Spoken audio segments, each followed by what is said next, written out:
तो सोनाली फोगाट की मौत के पीछे एक बड़ी साजिश नजर आ रही है और पुलिस को आशंका है कि यह साजिश सोनाली की प्रॉपर्टी के लिए रची गई है। सोनाली ने अपने फार्म हाउस को महल सा बनाया था और इसी प्रॉपर्टी की लालच के चलते सोनाली को अपनी जान गंवानी पड़ी। आप ये रिपोर्ट देखिए।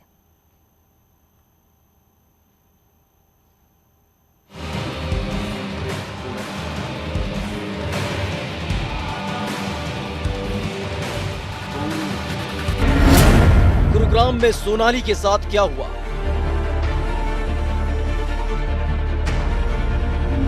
अचानक क्यों बना सोनाली का गोवा जाने का प्लान? बीजेपी नेता सोनाली फोगाट के मामले में अब तक दो किरदार सामने आए जो 22 अगस्त वाले दिन गोवा में सोनाली फोगाट के साथ मौजूद थे और 23 अगस्त की सुबह जब सोनाली फोगाट की मौत की खबर आई उस वक्त भी वो सोनाली के साथ ही मौजूद थे। सोनाली फोगाट का पीए सुधीर सांगवान और सुखविंदर। लेकिन सोनाली फोगाट की लाइमलाइट वाली लाइफ में एक शख्स और है जो हरदम उनके साथ साए की तरह रहता था। सोनाली गुरुग्राम में हो या फिर दिल्ली, वो कहीं भी जाती थी, वो शख्स हरदम सोनाली फोगाट के साथ नजर आता था। बीजेपी नेता सोनाली फोगाट की फैन फॉलोइंग थी। वो नेता के साथ साथ सोशल मीडिया पर भी एक्टिव रहती थी।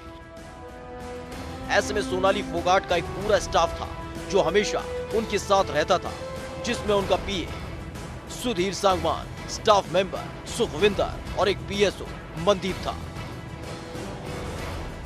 22 अगस्त को कहां था पीएसओ मनदीप?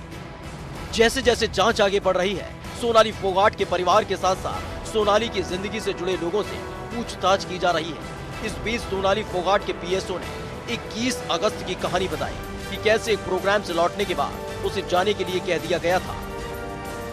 मैं 20 तारीख को गए थे मैडम के साथ, मैं सुधीर और मैडम जी, और 20 तारीख को वहाँ पलवल प्रोग्राम करके 21 की रात को हम वहाँ पहुँच गए थे जी।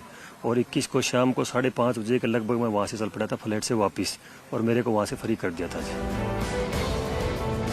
पीएसओ मनदीप ने बताया कि 23 अगस्त की सुबह उसको सोनाली फोगाट की मौत की खबर मिली थी, लेकिन इस बीच कई सवाल खड़े होते हैं। किसके इशारे पर पीएसओ को छुट्टी दी गई? कौन था जिसे मनदीप की मौजूदगी अखर रही थी? क्या 20 अगस्त से पहले ही बना ली थी प्लानिंग? सोनाली के गोवा जाने की जानकारी किसी को क्यों नहीं थी? क्या साजिश के तहत सोनाली को गोवा ले जाया गया? परिवार वालों ने बताया था कि सोनाली से उनकी रोज बात होती थी, जिसमें वो अपने प्रोग्राम के बारे में बताती थी, लेकिन उनके गोवा टूर की जानकारी किसी को नहीं थी। इसके बारे में सिर्फ सुधीर सांगवान और फिर सुखविंदर जानते थे, या फिर खुद सोनाली फोगाट। परिवार वालों ने बताया था कि गोवा में कोई प्रोग्राम या फिर शूट नहीं था। फिर ऐसा क्या हुआ कि हर वक्त साथ रहने वाले पीएसओ मनदीप को छुट्टी देकर जल्दबाजी में गोवा जाना पड़ा? सुधीर सांगवान ने दी सोनाली की मौत की खबर। 23 अगस्त की सुबह सोनाली फोगाट के भाई के पास सुधीर सांगवान का फोन आया था और उसने ही सोनाली की मौत की खबर दी थी, जिसके बाद सुधीर सांगवान ने फोन उठाना बंद कर दिया था। सुबह का टाइम था, जैसे मेरी तबीयत खराब थी 5-7 दिन से, तो मेरे को ये नहीं पता सुबह के शाम जैसे फोन आता है सुधीर सांगवान का मेरे फोन पे। मैंने देखा फोन आ रहा है, मैंने उठाया, हेलो, तो उन्होंने बोला जी सोनाली जी का हार्ट अटैक हो गया और वो भी नहीं रहे। बस ये बात कही मैंने, फिर फोन कट हो गया।